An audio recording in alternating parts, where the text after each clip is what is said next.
Alcohol में carbon पे delta plus होता है, ऑक्सीजन पे माइनस। तो ROH क्या है, इलेक्ट्रोफाइल या न्यूक्लियोफाइल? CH3CN में कार्बन पे पॉजिटिव है, नाइट्रोजन पे नेगेटिव, तो इसे इलेक्ट्रोफाइल कहें या nucleophile? Alkyl halide RX halogen पे नेगेटिव और R पे पॉजिटिव, तो इसे इलेक्ट्रोफाइल कहें या न्यूक्लियोफाइल या both? Direct negative positive charge से तो इलेक्ट्रोफाइल न्यूक्लियोफाइल पता चल जाता है, लेकिन डेल्टा प्लस और डेल्टा माइनस को भी इलेक्ट्रोफाइल या न्यूक्लियोफाइल कहना चाहिए या नहीं? Welcome to this oh my chemistry channel. हम ऐसे ही डाउट्स को अपने लेक्चर्स में फंडामेंटल से क्लियर करते हुए चलेंगे, ताकि कभी भी गलती ना हो कि what is electrophile and electrophilic या व्हाट इज न्यूक्लियोफाइल और nucleophilic. So let's start. Nucleophile, electrophile. Nucleophile क्या होता है? N से नेगेटिव, N से न्यूक्लियोफाइल मींस नेगेटिवली चार्ज। ये नेगेटिवली चार्ज है, तो इलेक्ट्रोफाइल क्या होगा? Electrophile is positive charge. तो दिमाग में आता है कि अगर किसी पे पार्शियल नेगेटिव हो तो क्या हमें उसे न्यूक्लियोफाइल कहना चाहिए? यस। किसी पे पार्शियल पॉजिटिव हो तो क्या हमें उसे इलेक्ट्रोफाइल कहना चाहिए? यस। तो यहाँ पे अगर हम बात करें तो इसका मतलब यहां से हमें बहुत ही क्लियर हो जाता है कि ऐसे कंपाउंड्स जिन पे नेगेटिव चार्ज है वो न्यूक्लियोफाइल है। मींस जैसे OH minus, Cl minus, Br minus, I minus, ये सारे न्यूक्लियोफाइल, मतलब एनायंस को देखते ही समझ आ जाता है न्यूक्लियोफाइल्स हैं। और अगर हम कैटायंस देखें लाइक CH3 प्लस,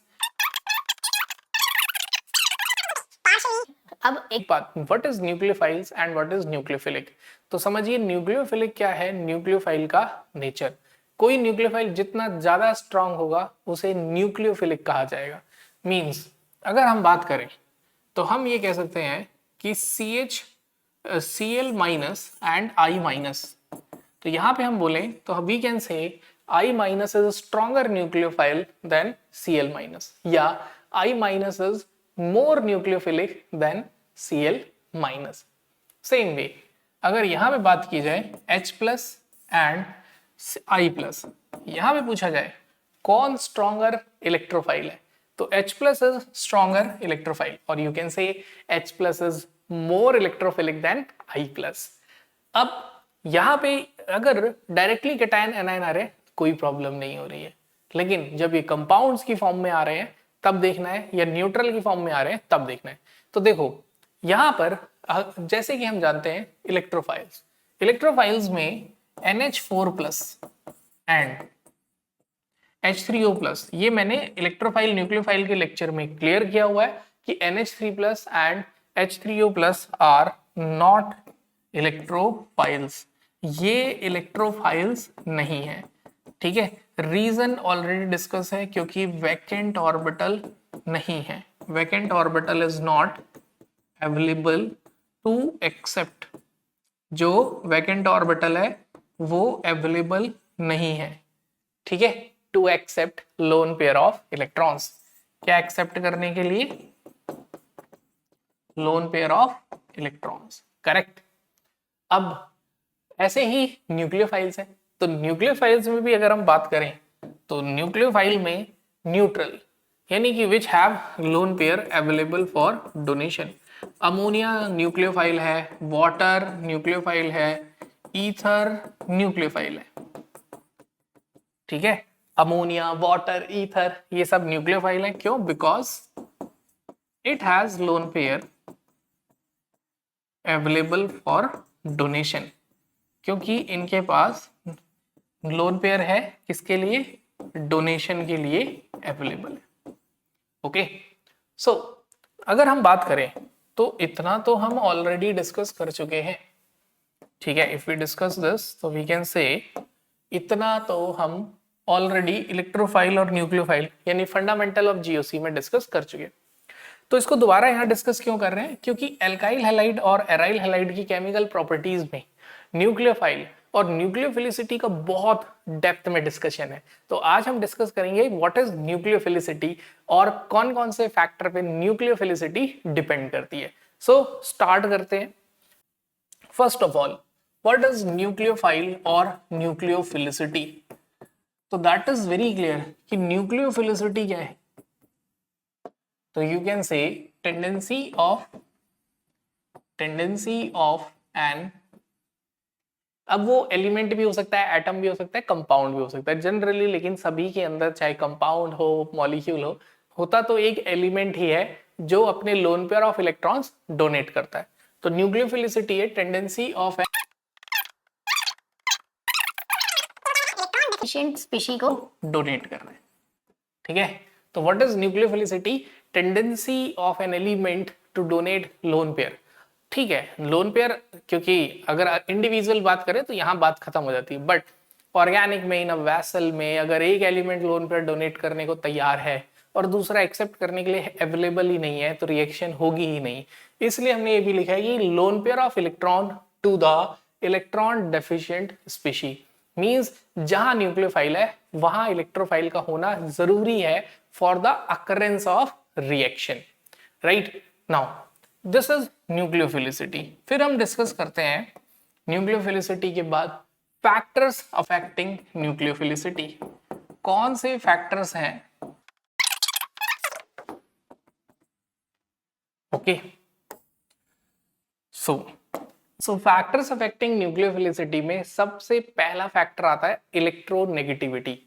राइट, तो सबसे पहले हम देखेंगे इलेक्ट्रोनेगेटिविटी पे कैसे ये डिपेंड करता है। तो देखो आप यहाँ पे बहुत ही सिंपल सी चीज है, बहुत आसान है, बस आपको फोकस करना है इस बहुत छोटे कॉन्सेप्ट पे कि न्यूक्लियोफाइल उसे बोलते हैं जो लोन पेयर इजीली डोनेट कर दे, और इलेक्ट्रोनेगेटिविटी होती है tendency to attract shared pair of electron. मतलब जो एलिमेंट बहुत ज्यादा इलेक्ट्रोनेगेटिव होगा वो शेयर्ड पेयर ऑफ इलेक्ट्रॉन को अट्रैक्ट करके बैठा होगा। मतलब अगर हम आपसे पूछें कि ये तो पता है कि अगर कोई न्यूक्लियोफाइल है तो उस पे नेगेटिव चार्ज डेफिनेटली होगा, तो अगर हम आपसे पूछें CH3 नेगेटिव और NH2 नेगेटिव, OH नेगेटिव और F नेगेटिव, इसमें बेटर न्यूक्लियोफाइल कौन है, तो एकदम से दिमाग में आता है साइज पे जाना है या इलेक्ट्रोनेगेटिविटी। तो जब भी कोई फैक्टर याद रखो तो ये भी याद रखना बहुत ज्यादा जरूरी है कि उसे अप्लाई कब करना है। तो ध्यान रखो इलेक्ट्रोनेगेटिविटी पे न्यूक्लियोफिलिसिटी डिपेंड करती है, लेकिन ये कॉन्सेप्ट बहुत इंपॉर्टेंट बात है, ये कॉन्सेप्ट तभी लगाना है जब एलिमेंट क्या हो, सेम पीरियड के हो। यस, अगर सारे एलिमेंट्स सेम पीरियड के हैं तभी हमें ये कॉन्सेप्ट अप्लाई करना है। तो हम देखेंगे carbon, nitrogen, oxygen, fluorine, yes ये सभी सेम सेकेंड पीरियड के एलिमेंट है। तो यहां पे हम देखेंगे कौन सबसे ज्यादा इलेक्ट्रोनेगेटिव है, तो फ्लोरीन एटम सबसे ज्यादा इलेक्ट्रोनेगेटिव है, मींस बहुत ज्यादा स्ट्रांगली टाइटली इसने लोन पेयर ऑफ इलेक्ट्रॉन को होल्ड कर रखा होगा। अब इसने जब बहुत टाइटली होल्ड कर रखा है तो क्या ये अपनी लोन पेयर डोनेट कर पाएगा? क्या इसके लोन पेयर की डोनेशन की टेंडेंसी कैसी होगी? कम होगी। क्यों? बहुत ज्यादा इलेक्ट्रोनेगेटिव है, शेयर्ड पेयर को अपनी तरफ अट्रैक्ट करके रखा है, किसी से भी बॉन्ड बनाने को इजीली तैयार नहीं है। अब ऑक्सीजन, ऑक्सीजन फ्लोरीन से लेस इलेक्ट्रोनेगेटिव है। अब ऑक्सीजन फ्लोरीन से लेस इलेक्ट्रोनेगेटिव है तो ये इसके लोन पेयर इजीली अवेलेबल है as compare to fluorine. Easily का मतलब ये नहीं कह रहा कि एक वाइड यूनिवर्सल कॉन्सेप्ट है कि हमेशा, एज कंपेयर टू फ्लोरीन के कंपैरिजन में ऑक्सीजन लेस इलेक्ट्रोनेगेटिव है तो loan pair of electron easily donate कर देगा। ऑक्सीजन के कंपैरिजन में नाइट्रोजन लेस इलेक्ट्रोनेगेटिव एलिमेंट है तो ये लोन पेयर इजीली डोनेट कर देगा। नाइट्रोजन के कंपैरिजन में कार्बन लीस्ट इलेक्ट्रोनेगेटिव एटम है तो ये तो लोन पेयर ऑफ इलेक्ट्रॉन बहुत ही आसानी से डोनेट कर देगा। और न्यूक्लियोफिलिसिटी क्या होती है? जो lone pair of electron easily donate कर दे। तो it means CH3 minus is best nucleophile, then NH2 minus, OH minus and F minus. This is the order of nucleophilicity. तो यहां से हमने ये कंक्लूड किया है इफ इलेक्ट्रोनेगेटिविटी इंक्रीज, अगर इलेक्ट्रोनेगेटिविटी इंक्रीज होगी तो बहुत ध्यान से देखो nucleophilicity will decrease, nucleophilicity decrease होगी। और मोस्ट इंपॉर्टेंट पॉइंट, ये कॉन्सेप्ट कब लगाएंगे? When element are of same period. Second concept यहां पे अप्लाई होता है इलेक्ट्रोनेगेटिविटी के बाद, साइज ऑफ डोनर एटम, यानी कि जो एलिमेंट है उसका जो lone pair of electron donate करेगा, जिसकी हम न्यूक्लियोफिलिसिटी चेक करेंगे, है ना, ability to donate lone pair of electron is nucleophilicity, उस डोनर एटम का साइज कैसा है। तो इसको हम चेक करते हैं, जैसे F negative, Cl negative, Br negative and I negative. तो यहां हम क्या कह सकते हैं, fluorine, chlorine, bromine, iodine. Fluorine एक छोटा एलिमेंट है, सेकेंड पीरियड का एलिमेंट है, इट हैज ओनली 2 शेल्स, तो फ्लोरीन क्या होगा हमारा, छोटा है।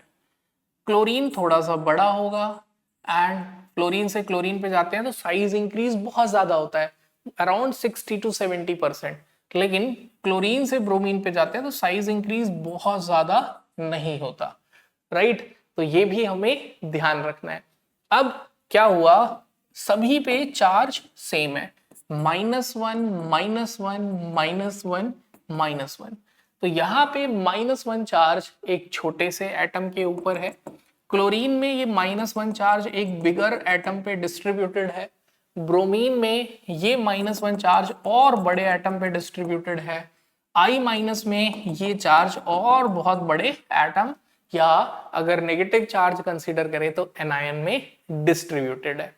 सो इलेक्ट्रॉन डेंसिटी, चार्ज डेंसिटी सबसे ज्यादा किस पे है। अब जब मैं फ्लोरीन से गया क्लोरीन पे, क्लोरीन से गया ब्रोमीन पे, ब्रोमीन से गया आयोडीन पे, तो यहां पर टॉप टू बॉटम ये सेम ग्रुप के एलिमेंट है, तो साइज इंक्रीज हो रहा है।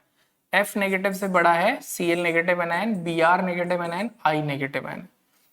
So atomic size increase, atomic size increase होने की वजह से क्या हुआ, अगर इनके सामने कैटायन प्रेजेंट है, तो वो जो कैटायन है F-, Cl-, Br-, I- में से I- के इलेक्ट्रॉन क्लाउड को स्ट्रांगली अट्रैक्ट कर लेगा। यस, जो कोई भी कैटायन होगा पॉजिटिव चार्ज, वो पॉजिटिव चार्ज स्पीशी आयोडीन के इलेक्ट्रॉन क्लाउड को अट्रैक्ट कर लेगी, क्योंकि इतना बड़ा साइज है कि न्यूक्लियस का होल्ड इस वैलेंस इलेक्ट्रॉन पे ना के बराबर है।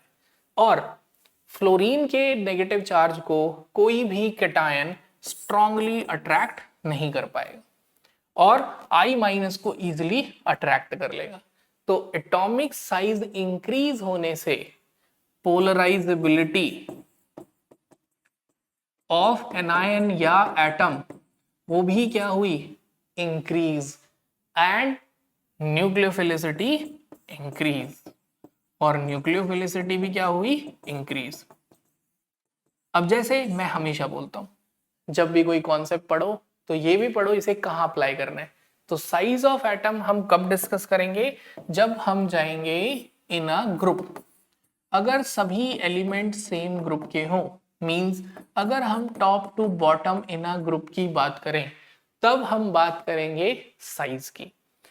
थर्ड पॉइंट, तीसरा पॉइंट, तीसरा फैक्टर, तीसरा फैक्टर आता है अगर कभी भी साइज और इलेक्ट्रोनेगेटिविटी दोनों सेम हो, तब हम बात करेंगे electron density on that particular atom. तो अब हम क्या करने वाले हैं,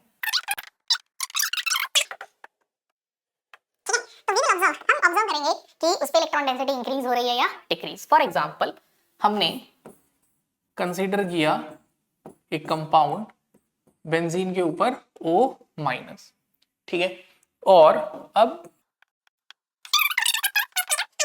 डोनर ग्रुप अटैच कर दिया है इसके साथ, ठीक है, एंड दैट इज CH3। अब we have to check electron density. सिर्फ इलेक्ट्रॉन डेंसिटी पे हम क्यों रिलाय कर रहे हैं, क्यों, क्योंकि एटम सेम। अब chlorine is weakly deactivating group, इसका -I डोमिनेंट है +R पे। नाइट्रो इज डीएक्टिवेटिंग ग्रुप, यहां कुछ नहीं है, और methyl group is activating group. Chlorine net electron खींचेगा, जिसकी वजह से यहां पे जो नेगेटिव चार्ज है वो कम हो जाएगा। नाइट्रो हाईली विड्रॉइंग है, बहुत ज्यादा -R इफेक्ट है, इसकी वजह से यहाँ इलेक्ट्रॉन डेंसिटी बहुत ज्यादा कम हो जाएगी, यहाँ सेम रहेगी। इधर CH3 हाइपर कॉन्जुगेशन से इलेक्ट्रॉन से ऑक्सीजन पे इलेक्ट्रॉन डेंसिटी बढ़ाएगा। तो अगर हम पूछें out of first, second, third and fourth सबसे ज्यादा स्ट्रॉन्ग न्यूक्लियोफाइल कौन है, तो जिस पे सबसे ज्यादा डेंसिटी होगी उसकी टेंडेंसी अपने लोन पेयर डोनेट करने की बहुत ज्यादा होगी और उसका न्यूक्लियोफिलिसिटी भी बहुत ज्यादा होगा। तो सबसे अच्छा न्यूक्लियोफाइल है 4। उसके बाद इलेक्ट्रॉन डेंसिटी 3 पे ज्यादा है, तो 3 इज बेटर न्यूक्लियोफाइल। उसके बाद इलेक्ट्रॉन डेंसिटी 1 पे ज्यादा है, क्योंकि दोनों अपनी तरफ इलेक्ट्रॉन खींच रहे हैं, बट नाइट्रो ऑक्सीजन एटम पे इलेक्ट्रॉन डेंसिटी बहुत ज्यादा डिक्रीज कर रहा है। तो 1 एंड एट लास्ट 2। तो यहां से हमें ये समझ आता है कि इलेक्ट्रॉन डेंसिटी जो है एटम पे वो आपको चेक करनी है, और जनरली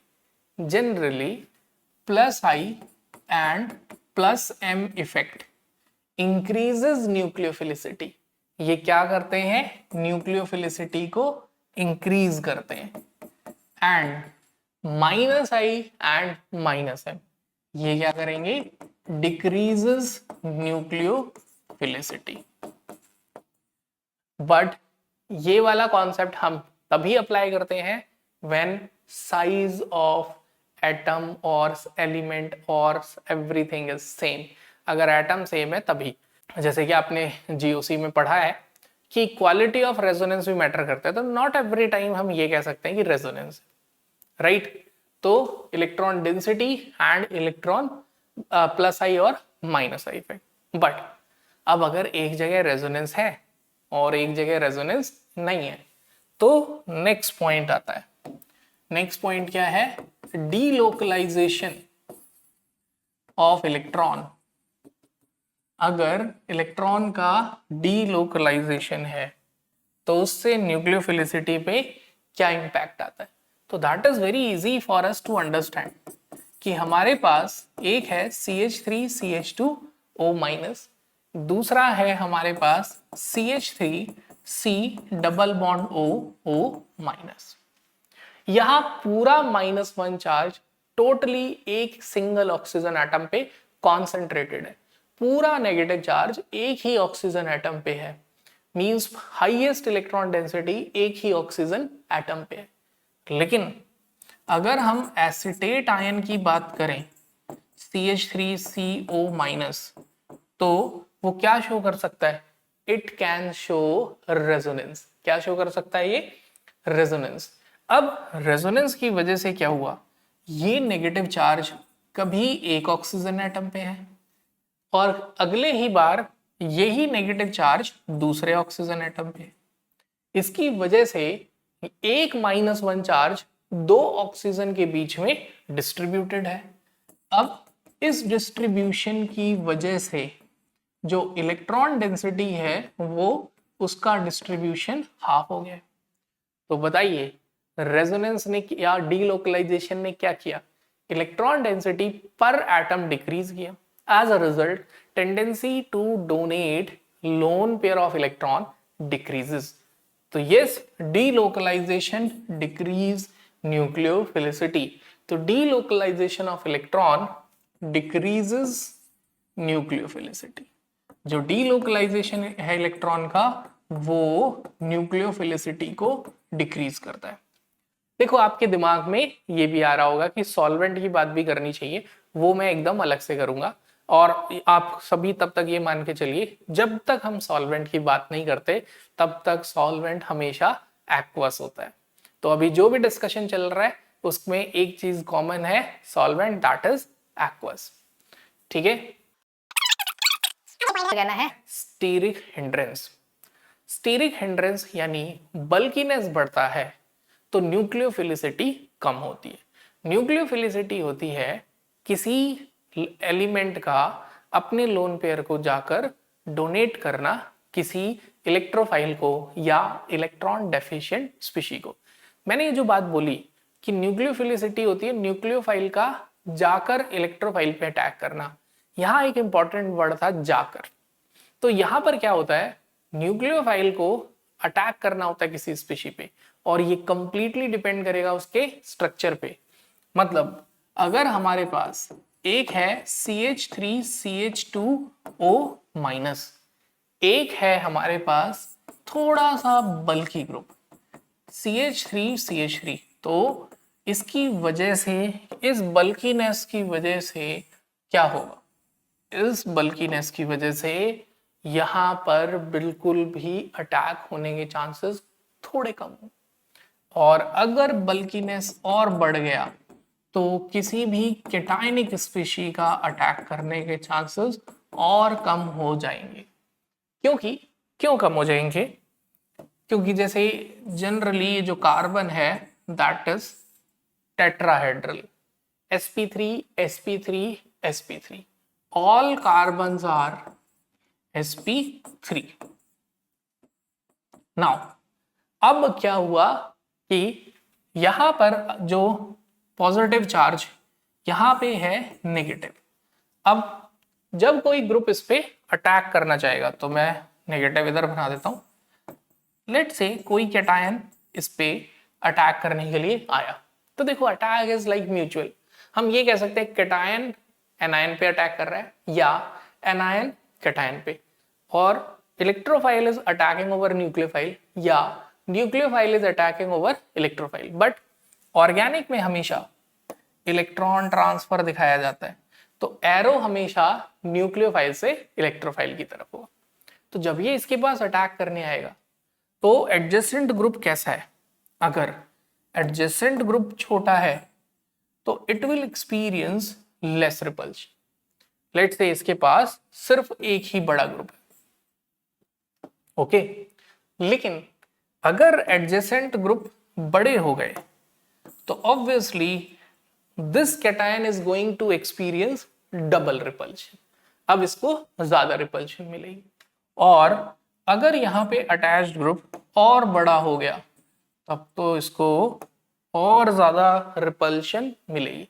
मींस बल्कीनेस इंक्रीज होने की वजह से इनकमिंग ग्रुप को या इसको जाके अटैक करने में ज्यादा रिपल्शन मिलेगी, क्योंकि ये ग्रुप्स भी क्या होंगे, कुछ ना कुछ अपना एक रेडियस बना रहे होंगे जिसकी वजह से दूसरे वाले एटम को रिपेल करेंगे।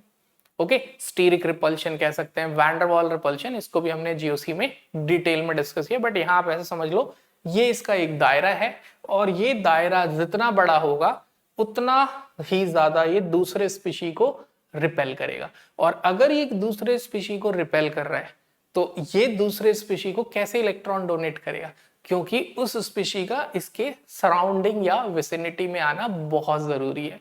अगर इसकी विसिनिटी में नहीं आएगा तो न्यूक्लियोफिलिसिटी का कोई मतलब नहीं है। क्यों? क्योंकि वो लोन पेयर डोनेट ही नहीं कर पाएगा।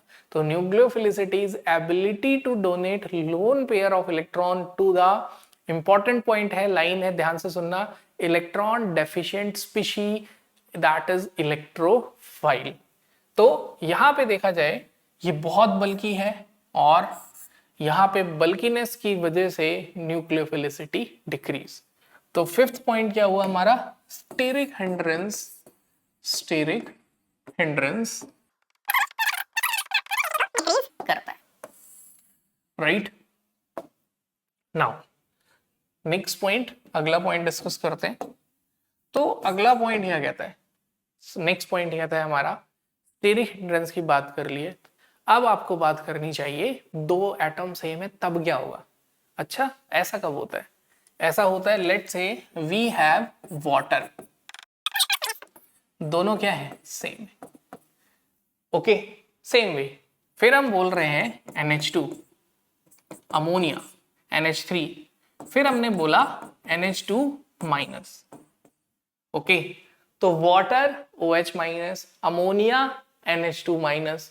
अगर इसको डिस्कस करें और पूछा जाए कौन बेटर न्यूक्लियोफाइल है, तो obviously atoms are same but anions have higher electron density, तभी तो वो एनायन। नेगेटिव चार्ज का मैंने बिगिनिंग में बताया कि केमिस्ट्री में इलेक्ट्रॉन ही घूम रहा है, पूरी केमिस्ट्री में प्रोटॉन कभी नहीं घूमता। प्रोटॉन के घूमते ही उस एटम की आइडेंटिटी बदल जाएगी, न्यूक्लियर रिएक्शन होगी। तो जहां इलेक्ट्रॉन ज्यादा होता है उधर उसे बोला जाता है नेगेटिव, और जहां इलेक्ट्रॉन कम होता है उसे बोला जाता है पॉजिटिव। तो यहाँ पे अगर हम बात करें तो इस पे इलेक्ट्रॉन डेंसिटी हाई है। न्यूट्रल और एनायन के कंपैरिजन में एनायंस पे हमेशा इलेक्ट्रॉन डेंसिटी हाई है। तो व्हाट वी कैन से, हम कह सकते हैं anions are stronger nucleophile than neutral atom. जो एनायंस होते हैं वो स्ट्रॉन्गर न्यूक्लियोफाइल होते हैं, किससे? न्यूट्रल एटम से। अब यहाँ पे बच्चा पूछता है सर अगर कैटायन आ जाए तो कैटायन का तो मतलब ही क्या है कि इट इज इलेक्ट्रॉन डेफिशिएंट। तो कैटायंस तो इलेक्ट्रोफाइल होते हैं, तो न्यूक्लियोफिलिसिटी तो उनकी लीस्ट होगी या होगी ही नहीं। ओके, नेक्स्ट पॉइंट डिस्कस करते हैं, अगला फैक्टर। तो देखो अब ये जो फैक्टर है बड़ा इंटरेस्टिंग है। कैसे? हमारे पास दोनों एटम सेम है, मान लेते हैं अमोनिया है और यहां भी नाइट्रोजन पे लोन पेयर है और ये NH2 है और इसके साथ एक ग्रुप अटैच है। ऐसे ही वाटर है और वाटर के साथ भी एक ग्रुप अटैच है। तो व्हाट यू कैन से hydrogen peroxide and this is ammonia. अब क्या हुआ, इसके साथ भी एक ग्रुप अटैच हो गया। जैसे ही न्यूट्रल दोनों ही है, इलेक्ट्रोनेगेटिविटी दोनों की सेम है, लेकिन एक एडजेसेंट एलिमेंट आ जाता है जिसपे लोन पेयर होता है, न्यूक्लियोफिलिसिटी इंक्रीज हो जाती है। ऑक्सीजन के एडजेसेंट पे भी एक एलिमेंट आ जाता है जिसपे लोन पेयर होता है, तो उसकी न्यूक्लियोफिलिसिटी इंक्रीज हो जाती है। Adjacent atom is also called as alpha atom, तो this is called as alpha effect. तो you can say nucleophilicity also depends, आप कह सकते हो कि न्यूक्लियोफिलिसिटी किस पे डिपेंड करती है? अल्फा इफेक्ट पे भी डिपेंड करती है। What does it mean? इसका क्या मतलब होता है? इसका मतलब होता है न्यूक्लियोफिलिसिटी ऑफ एटम इंक्रीज और वर्ड लिखना है यहाँ पे, और alpha atom has lone pair. तो जो एलिमेंट उससे जुड़ा हुआ है उस पे अगर लोन पेयर है। सो इन दिस वे हमने सारे फैक्टर्स न्यूक्लियोफिलिसिटी के डिस्कस किए एंड इलेक्ट्रोफाइल न्यूक्लियोफाइल का कॉन्सेप्ट जीओसी में डिस्कस करा। यहाँ पर जो दो बातें बच्चों को सबसे ज्यादा कंफ्यूज करती हैं वो क्या है? जो बच्चों को सबसे ज्यादा डाउटफुल, जो सबसे ज्यादा परेशान करने वाली चीज है वो ये है कि which compound can act as both electrophile as well as nucleophile. तो देखिए अगर हमारे पास है CH3C ट्रिपल बॉन्ड N, तो यहां पे अगर हम बात करें तो nitrogen is very electronegative, nitrogen बहुत ज्यादा इलेक्ट्रोनेगेटिव है और उसकी वजह से कार्बन हो जाता है इलेक्ट्रो पॉजिटिव। तो delta plus means this is electron deficient, minus means this is electron rich. ये इलेक्ट्रॉन डेफिशिएंट है, ये इलेक्ट्रॉन रिच है। Okay, it means this is nucleophilic. जो न्यूक्लियोफाइल की तरह बिहेव कर सकता है उसे न्यूक्लियोफिलिक बोलते हैं। जो इलेक्ट्रोफाइल की तरह बिहेव कर सकता है उसको इलेक्ट्रोफिलिक। तो yes, nitrile is can act as, acetonitrile can act as both electrophile as well as nucleophile. Same way आप सोचिए कि क्या acetone electrophile as well as nucleophile दोनों है? Can you think this? तो ज्यादातर डाउट दो चीज में होता है, कौन सी स्पीशी इलेक्ट्रोफाइल भी हो सकती है as well as nucleophile, and which is electrophilic and nucleophilic. तो जो स्ट्रॉन्गर न्यूक्लियोफाइल होगा वो न्यूक्लियोफिलिक होगा, जो वीक न्यूक्लियोफाइल होगा वो लेस न्यूक्लियोफिलिक होगा, जो स्ट्रॉन्गर इलेक्ट्रोफाइल होगा वो इलेक्ट्रोफिलिक होगा, जो वीकर इलेक्ट्रोफाइल होगा लेस इलेक्ट्रोफिलिक होगा। सो नेक्स्ट लेक्चर में हम डिस्कस करेंगे nucleophilicity factors affecting by solvent. Till then keep practising.